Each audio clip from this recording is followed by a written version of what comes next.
Hey there, investors. It's pink-haired lady from Indianapolis again. I'm kind of downtown sitting on the steps of Monument Circle. A little bit of noise going on around me, but I kind of wanted to talk a little bit about the market right now and why it may be a little bit tough for some of you investors to get some properties right now. So basically, the short answer is low inventory. But why do we have low inventory here in Indianapolis? So back in 2008, 2009, when we experienced the crash, the builders stopped building. They were building all the starter homes back then, the $100,000 to $150,000 houses for new homeowners, vinyl villages, 3-bedroom, 2-bath, 1,200 square feet that you all like to get. And in 2008, 2009, when the crash hit, a lot of the builders went bankrupt. And they just stopped building those houses altogether. When they started building again in 2013 and 14, the problem was that the cost of construction had gone up and they no longer could make a profit on those starter homes. So at the time, they started building $200,000 to $250,000 houses. Now it's even worse. Most builders aren't building anything less than $300,000 right now. So this kind of is putting a little bit of a glut in the market for what's happening with the first-time homeowners and you investors that are trying to get into the starter market here, especially out in the townships in Indianapolis. So number one, the problem is that the builders just weren't building as much as they were. Now the builders are building again. They're building these $300,000 houses, but because of COVID, all of the lumber and everything like that has kind of gotten backed up. And so because of that, the cost of framing a house, I have heard, has gone up 400%.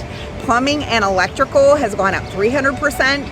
So, and also the builders are so far behind, they're telling me with retail buyers to plan on 9 to 12 months for these retail buyers to be able to purchase a house. So basically what's happening with the backup with the builders, what's happening is those people in the mid-level houses are not able to buy the new builds that they want to buy. So then that's also causing a backup for first-time homeowners. So we also have a lot of first-time homeowners that have been stuck in their houses or apartments during COVID, and they're like, we really need to get a house now.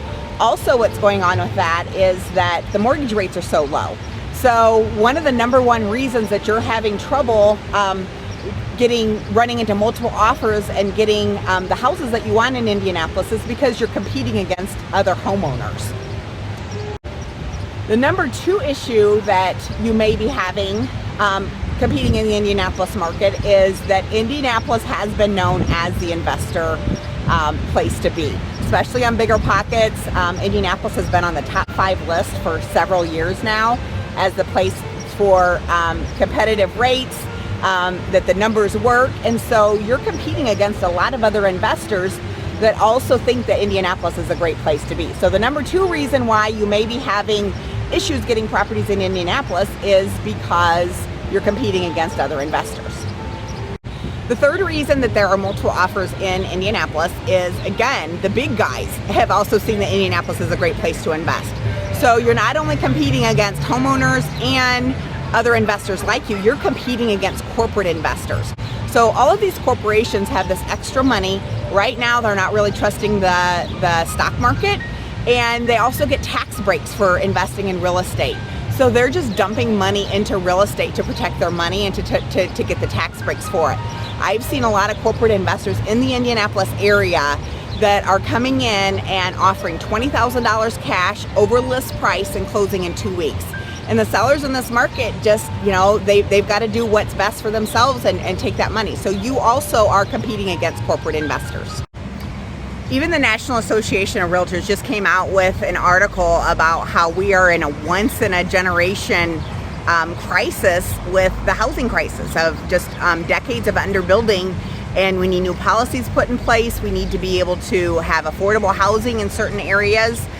So they're trying to address this on the national level and have policies and get the builders to build more properties. But what does this mean for you as investors? Do you just stop investing in Indianapolis? I don't think so. I really think that my mantra for this year has been be patient and then be aggressive. So keep throwing those offers out there. You eventually may be able to get something. Save more money. If there's any way that you could put cash offers out there, that would be phenomenal. Also, you may want to start pivoting. There's lots of areas in Indianapolis that may not be that perfect avatar for you. that are transitional neighborhoods or up and coming neighborhoods that you may be able to find some good investments in that area. So lots of great places to still invest in Indianapolis. I'm Gloria, the pink-haired lady in Indianapolis, and I would love to help you get those deals. So give me a call.